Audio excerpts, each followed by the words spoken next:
Hi friends, welcome back to my channel. ఈరోజు వీడియోలో ఒక tasty snack recipe sweet corn పకోడాని ఎలా తయారు చేసుకోవచ్చో చూపించబోతున్నాను. పిల్లలు స్నాక్స్ కావాలి అని అడిగినప్పుడు బయట నుంచి తీసుకొచ్చి పెట్టకుండా ఇలా సింపుల్గా అప్పటికప్పుడు స్వీట్ కార్న్తో పకోడా చేసి పెట్టారంటే చాలా ఇష్టంగా తింటారు. మనం రోజు చేసే నార్మల్ పకోడా కన్నా ఇలా స్వీట్ కార్న్తో పకోడా చేయండి, టేస్ట్ చాలా బాగుంటుంది. ఈ స్వీట్ కార్న్ పకోడా తయారు చేసుకోవడానికి ఒక పెద్ద సైజు స్వీట్ కార్న్ తీసుకున్నాను. వీటినే మొక్కజొన్న కంకులని కూడా అంటారండి. స్వీట్ కార్న్ని ఇలా మధ్యలోకి కట్ చేసుకొని వీడియోలో నేను చూపించిన విధంగా ఇలా చాక్తో కట్ చేసుకోండి.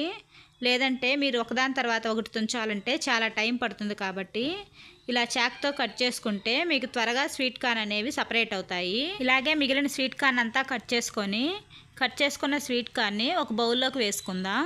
ఈ పకోడాని మొత్తం శనగపిండితో అయినా చేసుకోవచ్చు, లేదంటే బియ్య పిండితో అయినా చేసుకోవచ్చు. నేనైతే ఒక పావు కప్పు శనగపిండి వేసుకున్నాను, ఒక పావు కప్పు బియ్య పిండి వేసుకుంటున్నాను.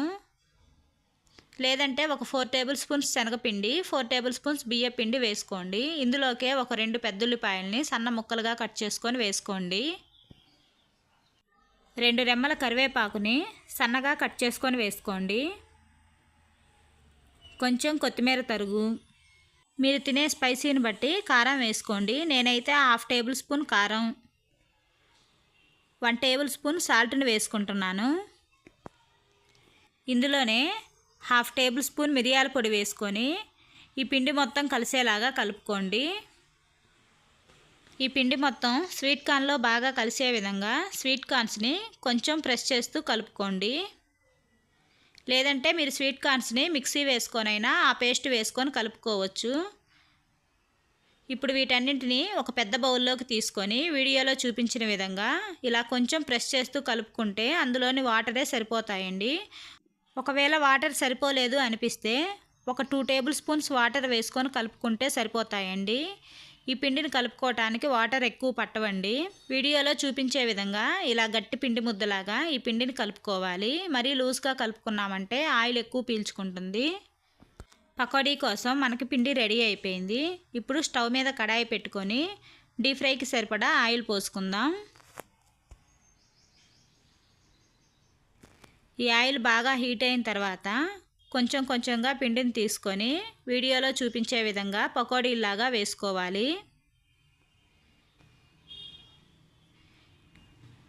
మీకు పకోడీలాగా వద్దనుకుంటే వడల్లాగా కూడా వేసుకోవచ్చండి.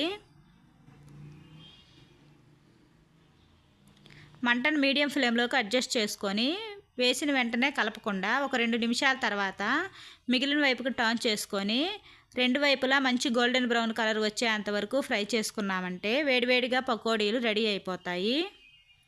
ఈ పకోడీని ఫ్రై చేసేటప్పుడు మంటను మాత్రం హై ఫ్లేమ్లో పెట్టొద్దండి, మీడియం ఫ్లేమ్లో ఉంచుకొని ఫ్రై చేసుకుంటే స్వీట్ కార్న్ లోపల వరకు బాగా ఫ్రై అవుతాయి. తినేటప్పుడు క్రిస్పీగా టేస్ట్ చాలా బాగుంటాయి. ఇప్పుడు వీటన్నిటిని ఒక ప్లేట్లోకి తీసుకుందాం. తర్వాత మిగిలిన పిండిని కూడా వేసి చూపిస్తున్నాను చూడండి. ఇలాగే కొంచెం కొంచెంగా పకోడీలాగా దూరం దూరంగా వేసుకుంటూ వీటిని ఫ్రై చేసుకోవాలి.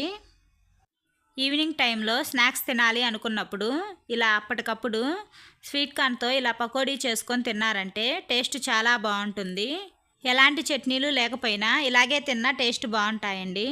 లేదంటే టమాటా కెచప్తో కానీ ఏదన్నా చట్నీతో కానీ తిన్నా టేస్ట్ చాలా బాగుంటాయి.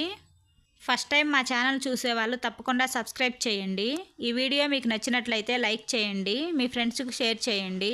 ఈ పకోడా రెసిపీ మీరు ఒకసారి తప్పకుండా ట్రై చేసి టేస్ట్ ఎలా వచ్చిందో కామెంట్ చేయండి. Thank you for watching the video.